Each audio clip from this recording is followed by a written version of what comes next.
Om Shanti. 2 February 1969ची ही अव्यक्तवाणी. या अव्यक्तवाणीचे title आहे अव्यक्त मिलनच्या अनुभवाची विधी.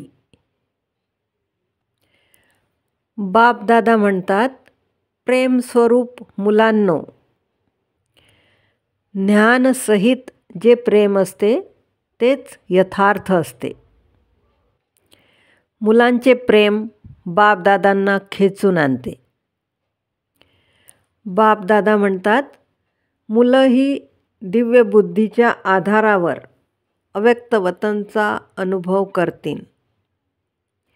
याची विधी आहे, अमृतवेले बाबांच्या आठवणीत बसा आणि संकल्प करा की आता अव्यक्त बापदादांना भेटायचे आहे.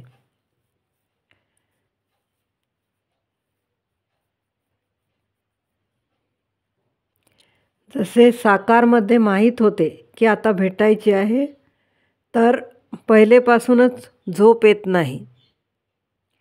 बुद्धीद्वारा पहिलेच अनुभव होतो. तसेच अव्यक्त मिलनचा अनुभव करायचा असेल तर सहज स्थिती आहे, अव्यक्त स्थिती. अव्यक्त स्थितीमध्ये स्थित होऊन रूहान करायची आहे. खराच अनुभव होईल की बापदादांशी बोलत आहोत. जसे संदेशींना अनेक दृश्य दिसतात, तसेच गुह्य गोपनीय रहस्य बुद्धियोगामध्ये अनुभव होतील. यासाठी अमृतवेले अव्यक्त स्थितीमध्ये तेच स्थित होऊ शकतील जे की पूर्ण दिवस अव्यक्त स्थिती आणि अंतर्मुख स्थितीमध्ये स्थित असतील. बापदादा आणि मुलांमध्ये एक फरक आहे. बापदादा शुद्ध मोहमध्ये असताना निर्मोही आहेत आणि मुलं शुद्ध मोहमध्ये आले की स्वरूप बनून जातात. एक तर न्यारे बनतात, नाहीतर प्यारे बनतात. पण बापदादा एकाच वेळी न्यारेही आहेत आणि प्यारेही आहेत. यासाठी हा फरक दूर करायचा आहे. अंतर्मुख, अव्यक्त आणि अलौकिक. हा फरक संपला की बिलकुल अलौकिक आणि अंतर्मुखी अव्यक्त फरिश्ते दिसतील. टीचरचे काम आहे शिकवणे आणि स्टुडंटचे म्हणजे मुलांचे काम आहे शिकलेले दाखवणे. म्हणून बापदादा गुप्त आहे. मुलांना प्रश्न पडतो की साकारमध्ये तर सांगितले की सूक्ष्मवतन नाही आहे.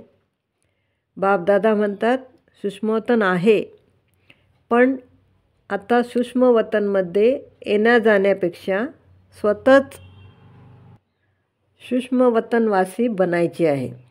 हीच बापदादांची मुलांकडून आशा आहे. सूक्ष्मवतनच्या अव्यक्त अनुभवाचा अनुभव करा. बापदादा म्हणतात, आपल्या सूक्ष्म स्थितीचा अनुभव करा. येण्या जाण्याची आशा अल्पकाळाची आहे.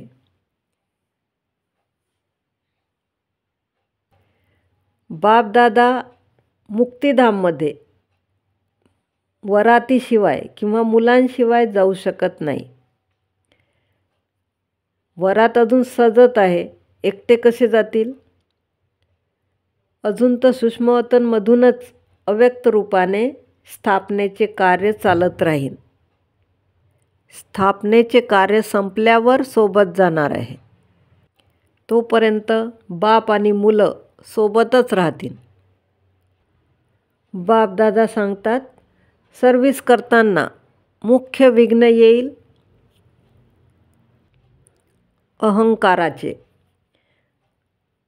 मी हे केलं, मी हे करू शकत होतो, हा मीपणा आला की याला म्हणतात ज्ञानाचा अभिमान, बुद्धीचा अभिमान, सर्व्हिसचा अभिमान याचेच रूप पुढे चालून विघ्न म्हणून येते. म्हणून नेहमी लक्ष ठेवायचे, मी निमित्त आहे. निमित्त बनल्यानेच निराकारी, निरंकारी आणि नम्रचित्त निसंकल्प अवस्था राहू शकते. मी आले की नाराजी येईल, उदासी येईल. मग त्याचा परिणाम होईल, चालता चालता मरून जातात. म्हणून नेहमी लक्षात ठेवायचे, मी निमित्त आहे. निमित्त बनल्याने अहंकार येणार नाही. मीपणा आला तर मतभेद होईल. व्यर्थच्या चक्रांपासून वाचण्यासाठी स्वदर्शन चक्र लक्षात ठेवायचे.